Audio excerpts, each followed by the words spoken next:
بسم اللہ الرحمن الرحیم۔ محرم الحرام میں روزہ رکھنے کی فضیلت۔ محرم الحرام کا مہینہ قابل احترام اور عظمت والا مہینہ ہے۔ اس میں 10 محرم الحرام کے روزے کی بڑی فضیلت وارد ہوئی ہے۔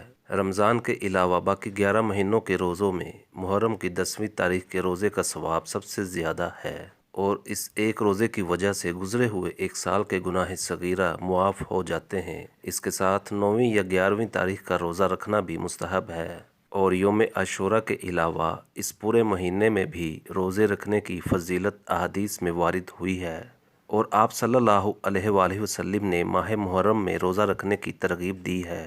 حضرت ابو ہریرہ رضی اللہ تعالیٰ عنہ سے روایت ہے کہ رسول اللہ صلی اللہ علیہ وآلہ وسلم نے فرمایا، افضل ترین روزے رمضان کے بعد ماہ محرم کے ہیں، اور فرض کے بعد افضل ترین نماز رات کی ہے۔ اسی طرح عبداللہ بن عباس رضی اللہ تعالیٰ عنہ سے روایت ہے کہ آپ صلی اللہ علیہ وآلہ وسلم نے فرمایا، جو شخص یوم عرفہ کا روزہ رکھے گا تو اس کے 2 سال کے صغیرہ گناہوں کا کفارہ ہو جائے گا، اور جو شخص محرم کے مہینہ میں 1 روزہ رکھے گا اس کو ہر روزہ کے بدلہ میں 30 روزوں کا ثواب ملے گا۔